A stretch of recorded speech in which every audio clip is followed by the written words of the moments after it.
Assalamualaikum semua pelajar. Cuba saksikan alam sekitar di sekeliling kamu ini. Sangat indah kan pemandangan sawah padi yang menghijau. Begitulah juga dalam sebuah penulisan karangan. Karangan yang baik mestilah mempunyai susun atur perkataan, susunan ayat, pemilihan perkataan supaya apa yang kamu tulis, apa yang cuba kamu sampaikan akan menjadi sebuah karangan yang sangat indah dari segi bahasanya yang dramatis. Jadi bagaimana nak belajar? Jom belajar bersama-sama cikgu. Pada pagi ini cikgu akan mengajar kepada pelajar semua tentang keindahan bahasa dalam sebuah penulisan. Baiklah, sebuah hasil karangan boleh menjadi menarik perhatian pembaca untuk menamatkan pembacaannya jika terselah keindahan bahasanya tanpa menjejaskan intipati buah fikiran yang hendak disampaikan. Jadi, para pelajar juga perlulah bijak untuk memilih perkataan ataupun rangkai kata supaya apa yang kamu hasilkan atau apa yang kamu tuliskan itu nanti akan menjadi lebih menarik dan lebih indah. Baiklah, kita baca sama-sama frasa umum. Frasa umum di sini masuk frasa yang biasa kita gunakan dalam sebuah penulisan. Belajar secara berkumpulan membolehkan setiap ahlinya berkongsi pendapat tentang sesuatu isu yang dibincangkan. Jadi, bagaimana kita hendak menjadikan ayat ini menjadi ayat yang indah. Jadi, kita perlu menukarkan perkataan yang telah ditanda dengan warna merah kepada satu rangkai kata yang lebih menarik lagi. Contohnya begini ya pelajar. Jadi, bila kita sudah tukar menjadi frasa yang indah, belajar secara berkumpulan membolehkan setiap ahlinya berkongsi buah fikiran dan maklumat tentang sesuatu isu yang menjadi topik perbincangan. Jadi, kita sudah tukar ya berkongsi pendapat kepada berkongsi buah fikiran dan maklumat. Manakala dibincangkan, kita telah menukar kepada menjadi topik perbincangan. Jadi, kita lihat ya perbezaan antara kedua-dua ayat ini. Okay? Jadi bila kita telah mengubah menjadi frasa yang lebih indah, ayatnya jadi lebih panjang lagi. Baiklah, ayat yang kedua. Pucuk pimpinan negara kita telah mengadakan hubungan diplomatik dengan negara-negara luar demi kestabilan politik. Jadi bagaimana kita menukarkan perkataan yang berwarna merah, mengadakan hubungan diplomatik dengan negara-negara luar. Okey, kita tukar supaya menjadi lebih menarik lagi seperti berikut. Pucuk pimpinan negara kita telah menjalinkan pemuafakatan diplomatik peringkat antarabangsa demi kestabilan politik. Ayat yang ketiga, perpaduan kaum dapat terus bertahan sekiranya semua pihak tidak membesarkan perkara-perkara yang tidak penting sehingga boleh menimbulkan salah sangka antara kaum. Jadi, kita ingin menukarkan rangkai kata perkara-perkara yang tidak penting dan juga salah sangka. Jadi, ini contoh ayat frasa indahnya. Perpaduan kaum dapat terus bertahan sekiranya semua pihak tidak membesarkan perkara-perkara yang bersifat pinggiran sehingga boleh menimbulkan prasangka antara kaum. Jadi, perkara-perkara yang bersifat pinggiran. Sama masuklah dengan perkara-perkara yang tidak penting. Cuma kita ubah supaya menjadi lebih menarik lagi. Seterusnya untuk ayat yang keempat. Menghadiri kem motivasi mampu membaiki pribadi diri seseorang remaja yang telah melakukan kesalahan untuk insaf akan perbuatan mereka. Jadi macam mana pelajar? Ada tak terfikir bagaimana kita nak menukarkan perkataan yang berhuruf merah itu kepada satu frasa ataupun rangkai kata yang lebih menarik lagi? Baiklah, ini adalah contoh yang cikgu berikan. Menghadiri kem motivasi mampu membaiki masalah rohania dan mentaliti seseorang remaja yang telah tersilap langkah untuk kembali ke pangkal jalan. Okay? Melakukan kesalahan untuk insaf akan perbuatan mereka sudah ditukar kepada tersilap langkah untuk kembali ke pangkal jalan. Jadi, rangkai kata ini lebih menarik lagi. Yang kelima, masyarakat pada hari ini mudah terpengaruh dengan kebendaan sehingga mereka sanggup menerima rasuah dan melakukan penipuan asal tercapai segala keinginan untuk hidup mewah. Jadi, frasa indahnya seperti berikut.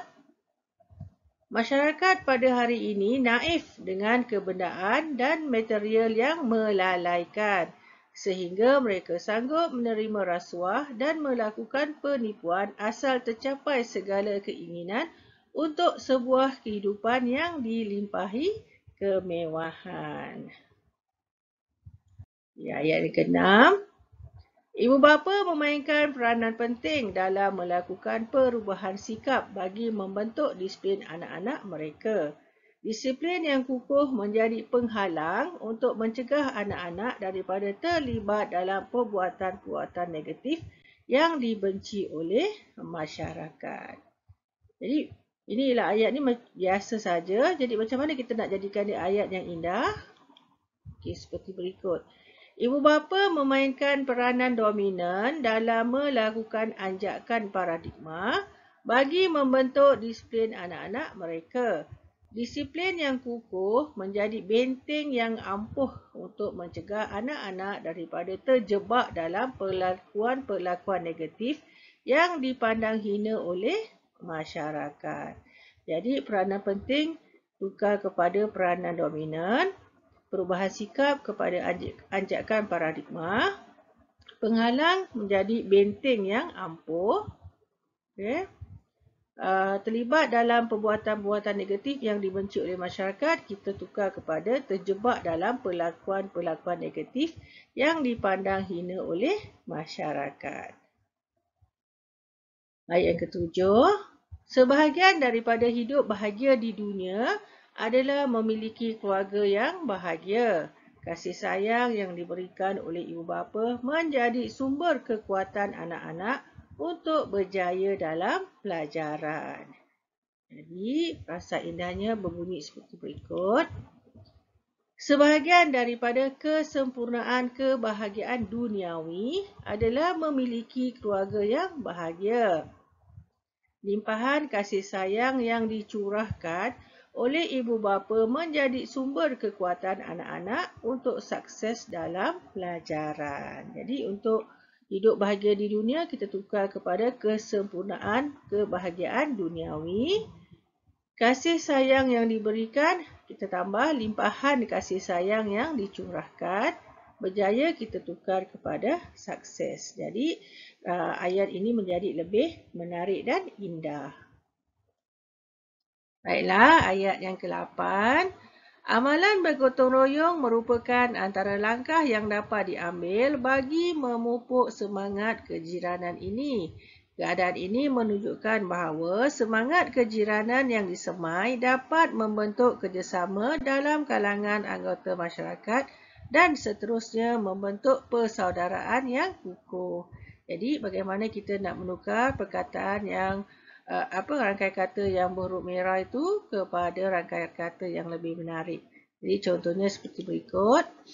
Amalan bergotong royong merupakan antara langkah yang dapat dipraktikkan bagi menyemarakkan semangat kejiranan ini. Situasi ini membuktikan bahawa semangat kejiranan yang disemai dapat membentuk kerjasama dalam kalangan anggota masyarakat dan seterusnya membentuk ukhuwah yang ampuh. Jadi, diambil bagi memupuk, kita tukar kepada dipraktikkan bagi menyemarakkan. Keadaan ini menunjukkan, situasi ini membuktikan.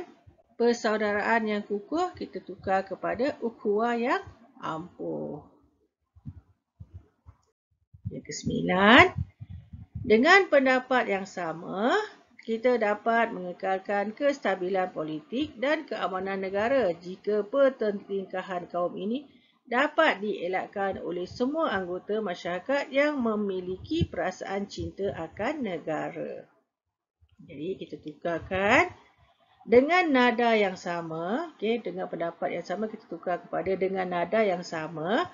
Kita dapat mengekalkan kestabilan politik dan keamanan negara jika pertelingkahan kaum ini dapat dielakkan oleh semua individu dalam masyarakat yang memiliki semangat nasionalisme yang tinggi. Okey, semangat nasionalisme yang tinggi menggantikan perasaan cinta akan negara.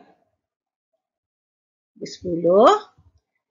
Keseronokan mencari kemewahan duniawi akan memberi kesan yang buruk kepada masyarakat di negara ini. Ini jadi ayat yang mudah. Bagaimana kita nak menjadikan dia menarik? Kegairahan mengejar dunia materialistik akan memberi kesan yang amat mendalam kepada institusi kemasyarakatan di bumi bertuah ini. Jadi, keseronokan kita tukar pada kegairahan mengejar dunia materialistik. Okay? Kesan yang buruk yang amat mendalam. Masyarakat di negara ini, institusi kemasyarakatan di bumi bertuah ini. Yang ke-11. Kasih sayang menyebabkan anak-anak tidak akan bertindak sesuka hati untuk melakukan sesuatu perbuatan yang boleh mengecewakan perasaan ibu bapa. Jelaslah bahawa perhatian dan kasih sayang ibu bapa merupakan langkah berkesan untuk menghalang anak-anak terlibat dalam gejala sosial. Jadi kita tukarkan. Okay. Limpahan kasih sayang menyebabkan anak-anak tidak akan bertindak sewenang-wenangnya sehingga boleh mengguris sanubari ibu bapa. Jelaslah bahawa perhatian dan kasih sayang ibu bapa merupakan langkah efisien untuk menghalang anak-anak terlibat dalam kebejahatan sosial. Baiklah, seterusnya yang ke-12. Tuntasnya, langkah-langkah yang berkesan perlu diambil untuk membendung budaya hidup suka berseronok remaja kini daripada terus berlaku yang dalam diam boleh merosakkan fikiran anak-anak muda. Ini kita tukarkan supaya lebih indah. Sebelum mengakhiri wacana bervisi ini, langkah-langkah yang drastik lagi efektif perlu diambil untuk membendung budaya hedonisme remaja kini daripada terus berlaku yang secara senyap boleh merosakkan minda suci anak-anak muda. Yang ke-13. Sejak belakangan ini, isu kemalangan jalan raya sering diperkatakan oleh setiap orang. Malah saban hari tersiar di muka surat khabar berita-berita berkaitan kemalangan ini. Jadi kita tukar.